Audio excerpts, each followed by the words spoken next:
সব ধর্মে নারীর উপরে করেছে জুলুম, ইসলাম নারীর দিয়েছে অধিকার,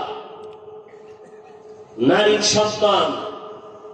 এটা না বুঝার কারণে আমগো কিছু মারা রাস্তায় নেমে বলে আমগো অধিকার আদায় করতে চাই। কেমনে কয়, পুরুষ মাটি কাটবে আমরাও কাটবো, অধিকার আদায় করব।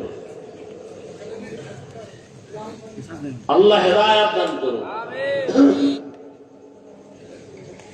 একটা সন্তান, কন্যা সন্তান বাবার ঔরসে থাকবে সম্মান, বাবা তার রক্ষণাবেক্ষণ করবে। মেয়েটা বিয়া দেওয়া পর্যন্ত কোনো চাপ দেওয়া যাবে না, কষ্ট দেওয়া যাবে না। স্বামীর ঘরে যাবে, স্বামী তার লালন পালনের ভরণ পোষণের দায়িত্ব নিবে, স্ত্রী কোথাও কষ্টের কাজ করবে না। আবার যখন বৃদ্ধা হয়ে যাবে, সন্তান মায়ের খেদমত করবে।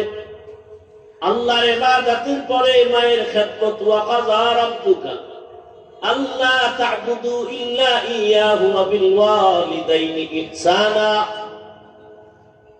আল্লাহর ইবাদতের পরে মা বাবার সাথে ইহসান করো হে সন্তান। ধমক দিয়ে মা বাবার সাথে কথা বলবা না, এমন কোন আচরণ করবা না যে মা কষ্ট পেয়ে বলবে আহ বা ও। আল্লাহ হেদায়েত দান করুন। এরে আমার কলিজার যুবক,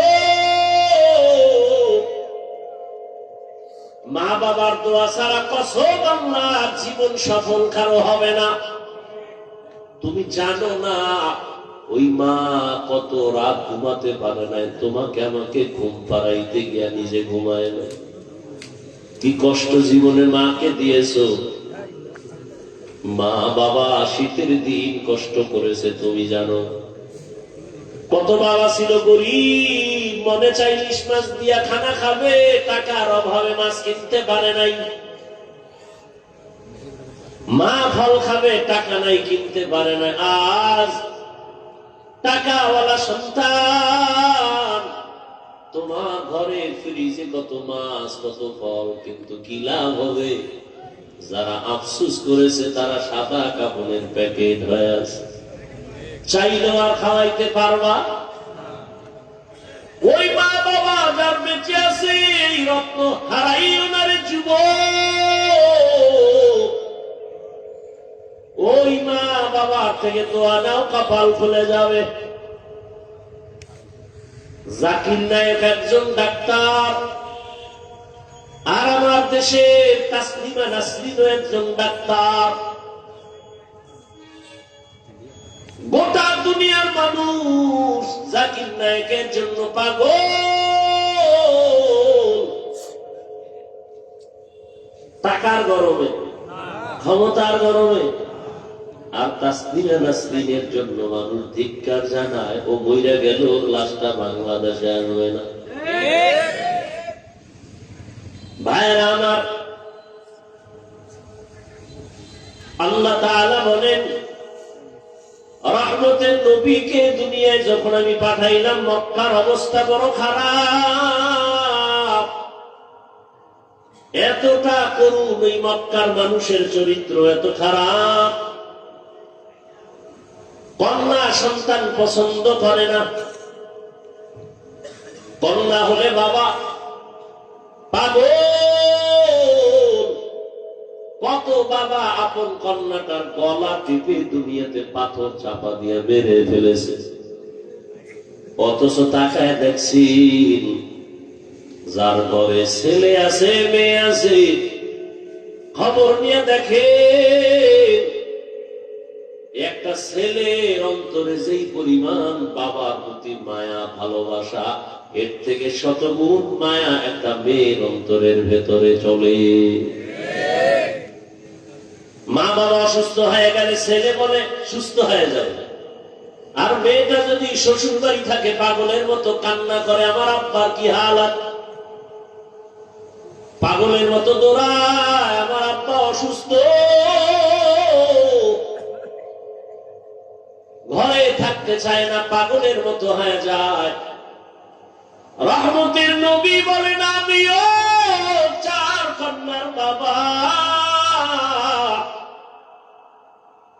আমার কন্যার কথা যখন মনে পড়ে সহ্য করতে পারি না। আমার কনিষ্ঠ কন্যা ফাতেমা, নবী কোথাও যদি যাইতে সর্বশেষ ফাতেমা থেকে বিদায় নিয়ে যাইতেন। আবার দাওয়াতের কাজ শেষ করে যখন রহমতের নবী বাসায় ঢুকতেন, সবার আগে ফাতেমা ঘর দিয়া তারপরে নবী বাসায় যেত। একদিন নবী আসছে,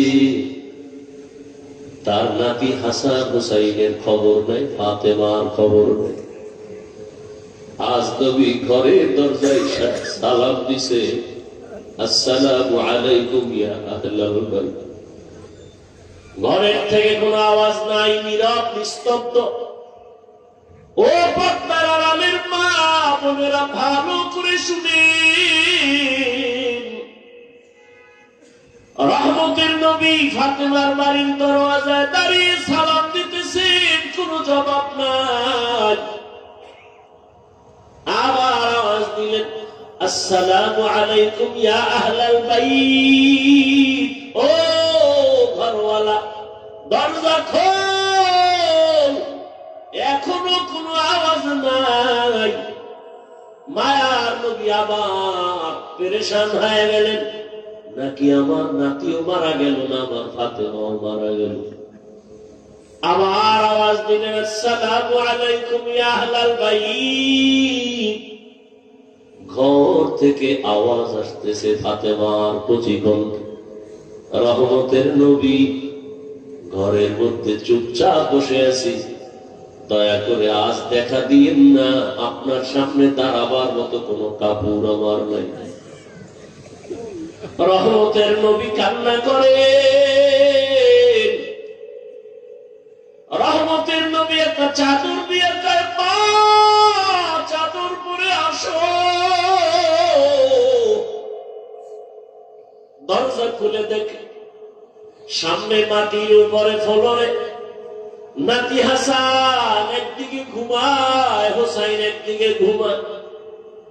নানার কণ্ঠের আওয়াজ পাইয়া হাসান হুসাইন লাফ দিয়ে উঠে নানার গলা জড়ায় কাঁদে আর কয়, ও নানা, আব্বুর বিচার করো, আমাদের আজ খানা দেয় নাই, আমরা না খেয়ে কান্না করে করে মাটির মধ্যে পড়ে গেলাম। ফাতেমাও কাঁদে, হাসান কাঁদতে, নবীও কান্না করে। এমন করুন হালাত। ফাতেমা রাদিয়াল্লাহু আনহা বলেন, রহমতের নবী ঘরের চুলায় আগুন জ্বলে না, খানা নাই। আমার সন্তান আপনার নাতি হাসান হুসাইন কাঁদতেছে, কি দিব? পাতিলের মধ্যে পাত্রে পানি গরম করে সান্ত্বনা দিয়েছি, একটু অপেক্ষা কর, খানা রেডি হবে তারপরে খাবে। ওরা কান্না করতে করতে মাটির মধ্যে ঘুমিয়ে পড়েছে। রহমতের নবী কান্না করে, নবী খেজুর বের করে দিলে, নেও খেজুর, আমি খাই, তোমরাও খাও। রহমতের নবীর বরকতি হাত মুবারকের খেজুর খেয়ে 3 দিন 4 দিনের ক্ষুধা জাগায় নিবারণ হয়ে গেল।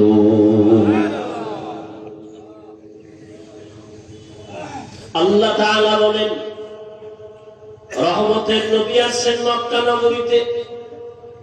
মক্কার মানুষগুলো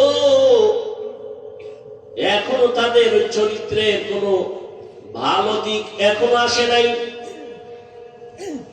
নবীও কাউকে কালেমার কথা বলেন না, নামাজের কথা, রোজার কথা বলেন না। সর্বশেষ আল্লাহ তাআলা কোরআন দিলেন।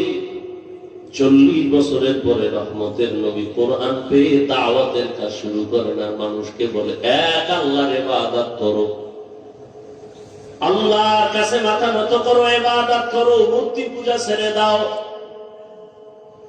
কিছুদিন পরে রহমতের নবী আবার বলে, রহমানের ইবাদত করো।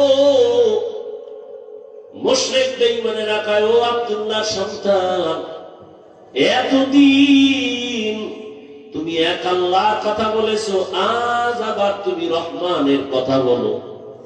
বলো তোমার আল্লাহ একজন নাকি দুইজন? নবী বলেন একজন। তো বলো আবার আলাদা রহমানের কথা বললা, মানি রহমান, বলো রহমানকে। নবী বলেন অপেক্ষা করো, জবাব দিব। দয়াময় আল্লাহ রহমান কে? এই কথার জবাবে আর রহমান সূরা নিয়ে কয় জিবরাইল যাও রহমতের নবীর কাছে এই আয়াতগুলো জানায় দাও, আমি রহমানকে পরিচয় দিয়ে দাও। আর রহমান আল্লামাল কুরআন খালাকাল ইনসান আল্লামাহুল বায়ান। রহমান হলেন তিনি, কোরআন শিক্ষা দিলেন যিনি। রহমান হলেন তিনি, মানুষ সৃষ্টি করলেন যিনি। এখানে বুঝার ব্যাপার। আল্লাহ বলেন আমি রহমান কেমন? আগে কোরআন শিখাইয়া তারপরে মানুষ বানাইলাম। অথচ বাস্তবে দেখি তার উল্টা। আল্লাহ আগে আমাদের সৃষ্টি করেছেন, তারপরে আমরা বড় হয়ে কোরআন শিখেছি। এটাই তো বাস্তব। আমরা কি আগে কোরআন শিখছি? কিন্তু আল্লাহ কি বলেন? আর রহমান আল্লামাল কুরআন খালাকাল ইনসান আল্লামাহুল বায়ান। আমি এমন রহমান, আগে কোরআন শিখাইয়া পরে তোমাদের মানুষ বানাইছি। আল্লাহর কথাই ঠিক, আমাদের বুঝের অভাব। মুফাসসিরিনে কেরাম বলেন আল্লাহ কেন বললেন আগে কোরআন শিখাইলাম পরে মানুষ সৃষ্টি করলাম? তার কারণ হলো আল্লাহর আদালতে সব মানুষ জান্নাত পাবে না। বলে তাহলে কোন মানুষ পাবে? বলে দুনিয়াতে মানুষ আবার কয়েক ভাগে ভাগ করা। একদল বংশগত মানুষ, আর একদল জন্মগত মানুষ, আর একদল হলো গুণের মানুষ, গুণগত মানুষ। আল্লাহর কাছে বংশ পরিচয়ের মানুষটা জান্নাত পাবে না, জন্মের পরিচয়ের মানুষটা জান্নাত পাবে না, একমাত্র গুণের মানুষ জান্নাত পাবে। এবার বুঝার চেষ্টা করি গুণের মানুষ কাকে বলা হয়। আদম নবী আমাদের বংশদাতা বাবা, তার বংশে আমরা আছি, আমরা বংশগত মানুষ। এই পরিচয়ে জান্নাত পাওয়া যাবে না, কারণ আদমের বংশে জন্ম নিলেই যদি জান্নাত পায় তো হিন্দুরাও পাবে, বৌদ্ধরাও পাবে, ইহুদিরাও পাবে। এই পরিচয় হবে না। আমার বাবার ঔরসে আমার জন্ম, আমি জন্মসূত্রে সন্তান, এই পরিচয়ে জান্নাত পাওয়া যাবে না। একমাত্র গুণগত মানুষগুলো জান্নাত পাবে। গুণের মানুষ বুঝার জন্য একটা মূলনীতি মনে রাখবেন। দুনিয়াতে যত বস্তু বানায়, বানানোওয়ালারা এমনি বানায় না, কোনো কাজের জন্য। যেমন আমি মাউথ নিয়ে কথা বলি, মেশিনে তাইনা হরেন থেকে কথাটা অনেক দূরে ভাষায় দিতেছে। এক কথায় মাইকওয়ালা মাইক যখন বানাইছে, কি কাজের জন্য? বলে আওয়াজটা দূরে নেওয়ার জন্য। কথা ঠিক না? আজীবন মনে রাখবেন, যেই বস্তুটা যেই কাজের জন্য বানায় ওই কাজটাই হলো ওই বস্তুর গুণ। বলেন তো মাইকের গুণ কি? আওয়াজ দেওয়া। বাতিওয়ালা বাতি বানাইছে কেন? আলো দেওয়ার জন্য। তাহলে বাতির গুণ কি? আলো দেওয়া। পাখাওয়ালা পাখা বানায় কেন? বাতাস দেওয়ার জন্য। পাখার গুণ কি? বাতাস দেয়া। মাইক যদি আওয়াজ না দেয় বলবে এটাকে ভেঙ্গে ফেলে দাও, এটা গুণের মাইক না। বাতি যদি আলো না দেয় বলবে এটা ফেলে দাও, এটা গুণের বাতি না। এবার আমাকে জবাব দেয়, দয়াময় রব্বুল আলামিন মানুষ কেন বানাইছেন? কি বিড়ি টানার জন্য? আলেমরে গালি দেওয়ার জন্য? মা বাবার সাথে বেয়াদবি করার জন্য? কেন বানাইছেন? ওয়ামা খালাকতুল জিন্না ওয়াল ইনসা ইল্লা লিয়াবুদুন।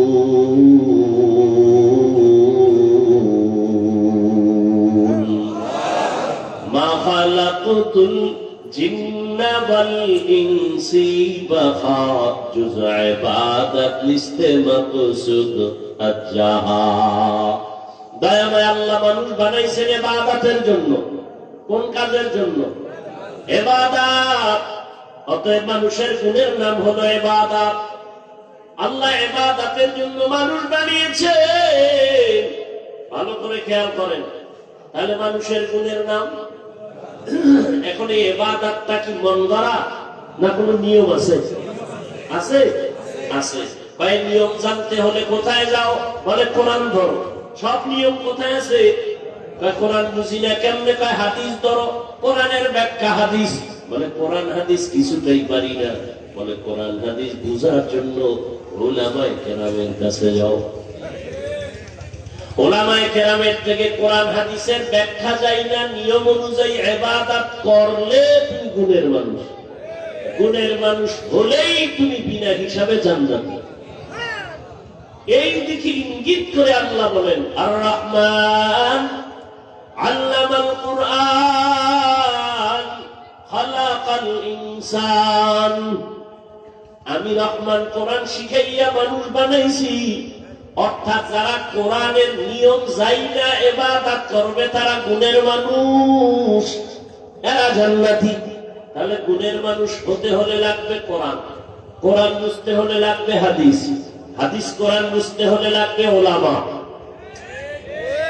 তাহলে সব কথার মূল কি? কোরআন হাদিস না বুঝা ইবাদত হয় না।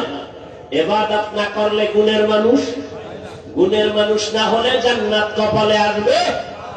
এদিকে ইঙ্গিত করে আল্লাহ কয়, কোরআনের মাধ্যমে ইবাদত করিয়া যারা গুণের মানুষ হবে তারা জান্নাতি।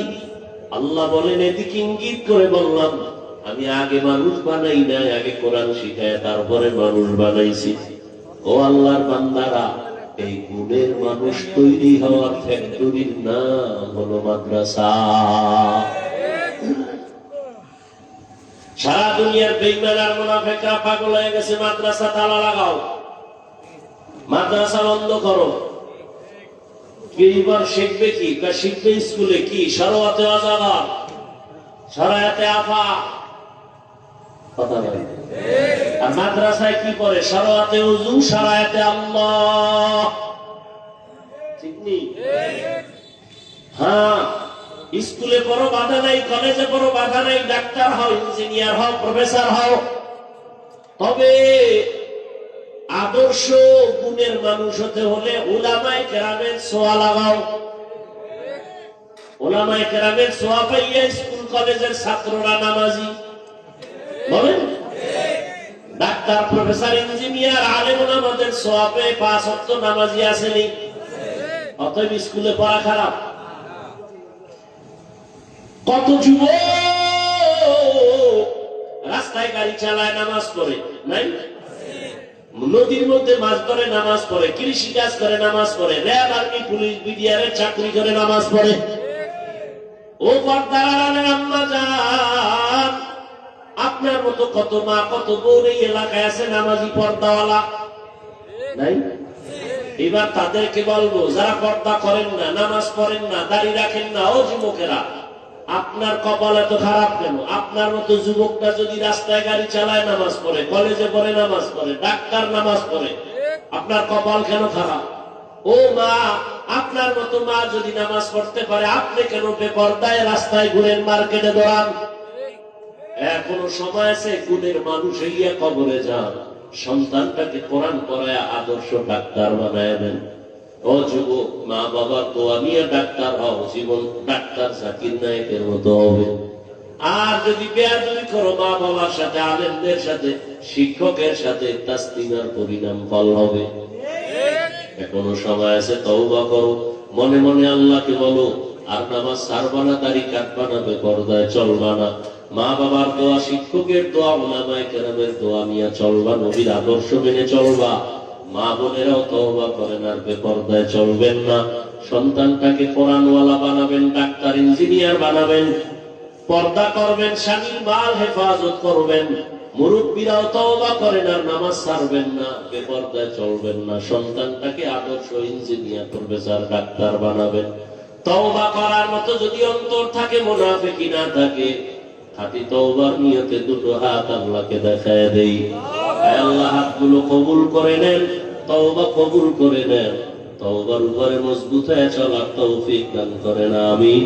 আলহামদুলিল্লাহি রাব্বিল আলামিন, والصلاة والسلام على سيد الأنبياء والمرسلين وعلى آله وأصحابه أجمعين. يا أرحم الراحمين، يا أرحم